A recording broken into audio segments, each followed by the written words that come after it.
నిర్మల్ జిల్లా ఖానాపూర్లో జట్టక్క పో లచ్చక్కరా పండుగ కార్యక్రమాన్ని గ్రామస్తులు ఘనంగా జరుపుకున్నారు. ఈ సందర్భంగా పాత దుస్తులు ధరించి పాత చీపుర్లు చాటలతో ఒకరినొకరు కొట్టుకుంటూ గ్రామ పొలిమేర్ల వరకు నృత్యాలు చేస్తూ జట్టక్కను ఊరు దాటించి లచ్చక్కను ఆహ్వానించారు. గ్రామానికి పట్టిన జట్ట దరిద్రం, అనారోగ్య సమస్యలు, వివిధ సమస్యలు తొలగిపోయి ప్రజలంతా సుఖశాంతులతో జీవిస్తారు అని నమ్ముతూ గత కొన్నేళ్ల నుండి ఈ పండుగ నిర్వహిస్తున్నాము అన్నారు గ్రామ నాయకులు.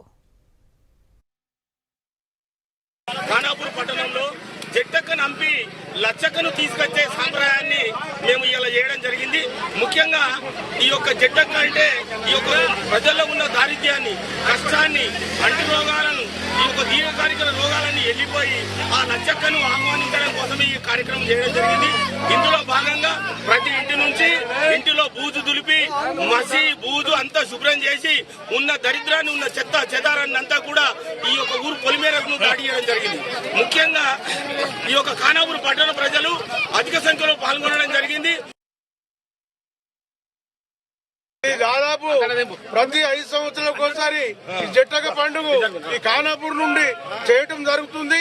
వెనుకట పెద్ద మనుషులు చేసినప్పటి నుంచి కొన్ని సంవత్సరాల క్రితం నుంచి జరుగుతూ ఉన్నది. కానీ ఈసారి 18 సంవత్సరాలకు ఈ రోజు మొదలుపెట్టాము. కాకపోతే ఇంటికి ఒక్కోళ్ళు ఇద్దరు చెప్పు, సీపిరి, సాట, గుళ్ళ, పట్ట ఏది ఉంటే అది తీసుకొచ్చి బయట ఊరు బయట వారెత్తే మళ్ళా ఇంకా ఊరోళ్ళు తీసుకుపోయి ఇంకా ఊరవతల వారెత్తే అట్లా నడుచుకుంటా పోతూనే ఉంటుంది. కావున ఈరోజు మేము ఖానాపూర్, తిమ్మాపూర్లో అందరం కలిసి ఈ జట్టక్క పండుగ చేయవలసి వచ్చింది. బ్రహ్మాండంగా 1000 మంది, ఇంటింటికి 2-3 1000 మంది వచ్చి పాల్గొని ఈ జట్టక్క పండుగ చేస్తున్నాము. లచ్చక్క రావాలని కోరుకుంటున్నాము.